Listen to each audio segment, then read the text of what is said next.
Perhaps what the Kremlin fears most of all are not Ukrainian weapons, but music. In St. Petersburg, hundreds gathered near Kazan Cathedral to sing songs of protest, songs against the war, songs against the dictatorship in the Kremlin.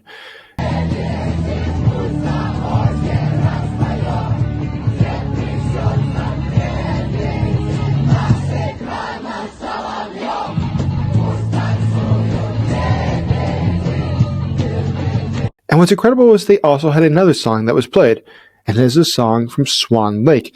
Now, as you recall, Swan Lake is a code for the Russians. It is a song that played in 1991 when there was the failed coup attempt that led to the collapse of the Soviet Union. Soviet authorities were not sure of how to react to the ongoing coup, and so they put Swan Lake on national television on a loop. Everybody in Russia knows exactly what that reference is. So to hear that song again today, to see people again dissenting from their authority, is already a very good sign. And there's a very good reason for people to turn against their government, to not believe that their government is serving their best interests. Look at what is happening within the Russian army.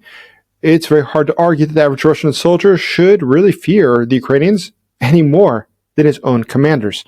There's in fact a new word for this.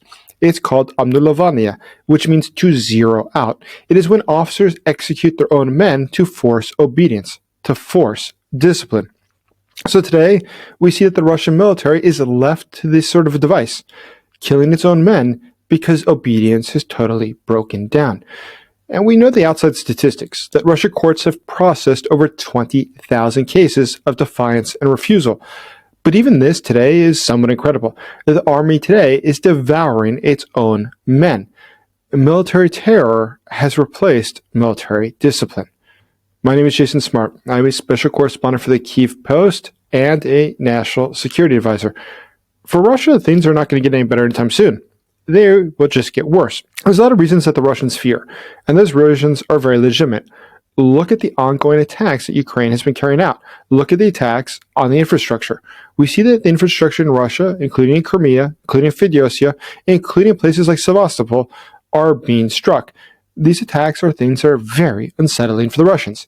This means that Ukraine is not distant. Ukraine is ever near to what they most prize.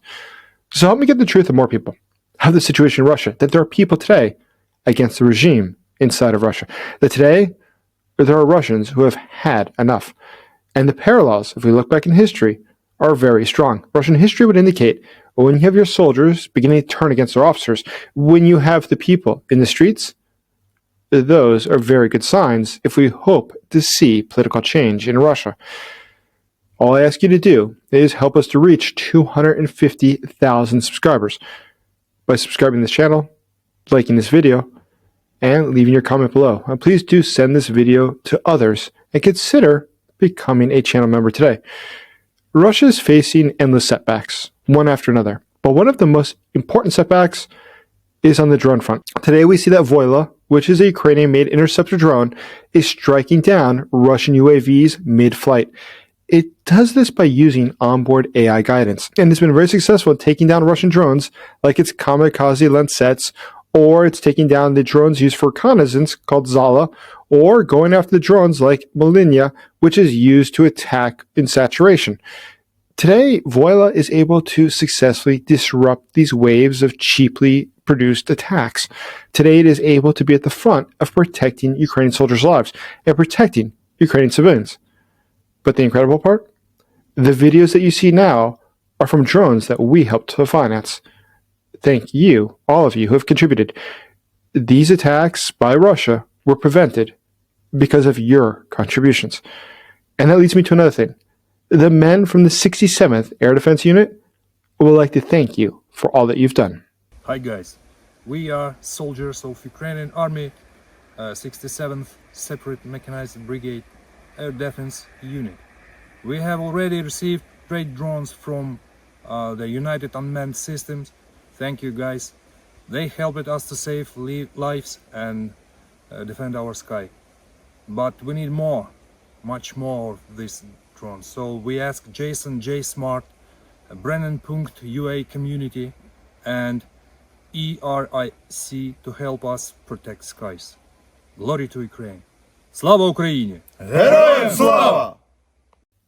As you may be aware, we have a very generous donor who has agreed to match any donation made between now and October 31st. So if you're considering donating, please do. And see the first comment below where the PayPal as well as bank transfer information is located to help the Ukrainian soldiers get more life-saving drones. So today within Russia, there's a lot to fear. There's a lot going wrong for the authorities. Look at the ongoing attacks on the energy system in Russia. The darkness that it creates is a multiplier. It makes everything even worse than it was before. Look at the attacks in the Volga region, knocking offline one facility after another. The attacks on the substations in Volgorod, Voronezh, Saratov had a cascading effect that affected not only the grids and their load bearing, but also the transformers. It caused brownouts and affected the civilian population, but also the airports, also the military. But there's no part of Russia today that is not affected by Ukraine's ongoing attacks, Ukraine's attempts to defend itself. So the Russian elites are looking at the situation and they realize that things are not going well. Back in the home front, they have people protesting against the war, unwilling to join it. On the front itself, they have officers killing the soldiers. Lacking soldiers, they are now trying to recruit more mercenaries from places like Africa. And then they have another problem, which is that within their own country, the situation is out of control. In fact, the cost of fuel has gone up more than 50% just in the recent past. That's in addition to the fact that about half of Russians today are looking for a second job because the economic situation has become so grave. So Russian leaders, lacking any sort of clear solutions, come up with more idiotic proposals. Look at members of the Duma, which is the parliament of Russia. One of them argued that by lowering the living standards, it will raise birth rates. And Russians worry a lot about the birth rate, considering that now it is its 200-year low, according to Rosstat. Rosstat is the official statistics of the Russian government. There's also now a ban that the government is proposing on child-free promotion. That is for those who promote the propaganda of having a child-free life. That's something that could land you in prison. But this sort of propaganda, this sort of lunacy, only goes so far. Everybody sees the results. Everybody sees that the system is broken. Consider the fact that prosecutors are moving to confiscate nearly 100 assets from a former Supreme Court judge. That former judge, Viktor Momotov, well, it's alleged that he had about $155 million in real estate. Very hard to justify. But we also understand something else. These seizures show that property rights exist only when the Kremlin approves of it. There's no way for someone to accumulate that much wealth and to have never been found out. Why go after him now? Well, because today, the government needs money. Today, the government is shaking people down. The government is afraid of dissent from within, as it's afraid of those who might steal what could be in their pockets instead of in your pocket. Look at the case of Sergei Forgal. In 2020, his arrest, it sparked protest for months. He was sentenced to 22 years in prison after a political trial. Now, why was he sentenced to prison? Well, because there were protests in the Far East. And that shows how regions far distant from Moscow might feel about this war. A war where Russia has had hundreds of thousands of casualties. Just this year, it is estimated that there's been 332,000 casualties, killed, wounded, and missing. So if you consider that in January alone, they lost 48,240 personnel, averaging about 1,500 per day, and that February, they're averaging about 1,200 losses per day, March, about 1,300 losses per day. So when you consider that, where would it be a good idea to be in the Russian military, or it seemed not a better idea to join a protest? And as I've said before, there's no expectation on my part that the Russian people will turn up against the Russian government, at least not en masse. But these little signs, these little cracks that we see in the otherwise very hardened facade of the Kremlin are good signs.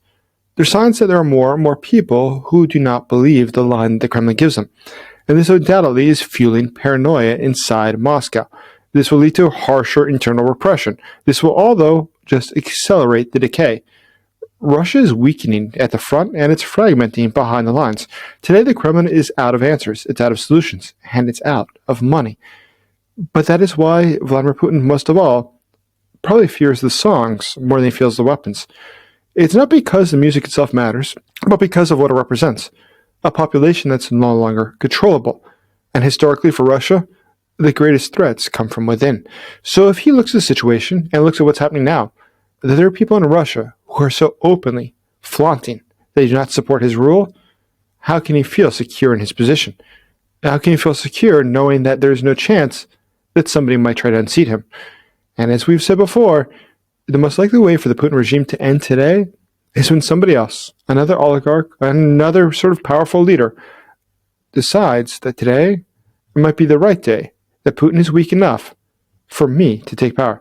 This might be the right day to end the Putin regime. Thank you for watching. Please like this video. Please subscribe to this channel and consider becoming a channel member today. As always, thank you for supporting Ukraine. This is Piv. I'm over 1,500 years old. In my life, I've been destroyed and rebuilt, seeing decline and renaissance. Today, I'm under attack again. As bad as it sounds, I'm not giving up. What doesn't kill me, if you catch my drift. Some people call me the mother of rough cities. Many of those can't comprehend what this really means. But they will. After all, a good parent always disciplines their offspring, no matter how bad of a fruit they have become. 3 days, they said. More like 3 years, right? Guess what? I'm still standing. Always have been, always will be. I can get hurt, but I will never cease to exist. It's just not my style. I've got millions of good people, my actual sons and daughters, to take care of. My strength comes from my people, those who defend me, heal me, and make me stronger. Those who remember about my brothers and sisters from our temporarily encaptured, but never estranged, Ukrainian family. One day, we shall all be reunited again. Until then, let's do everything we can to bring that day closer.